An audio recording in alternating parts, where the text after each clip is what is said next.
কবিতার নাম বন্দি। সোনার খাঁচায় বন্দি পাখি কাটছে কারাগারে, তার মন চায় উড়ে যেতে নীল আকাশের পানে।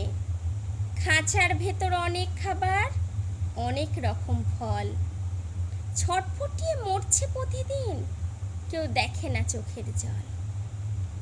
নীল আকাশে মেললে ডানা, সে দেখা পাবে ঝাঁকে ঝাঁকে পাখি।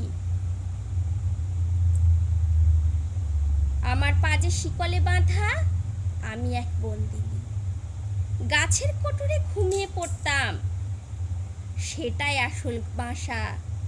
ধরা পড়লাম শিকারির জালে, হারিয়ে ফেললাম বাসা। খুলে দে না পায়ের শিকল, যাবো আমার দেশে, মুক্ত হবে জুড়াবে প্রাণ, যাবো বাসায় ফিরে। নমস্কার। কণ্ঠের বাহাচা কলমের বাহাচা।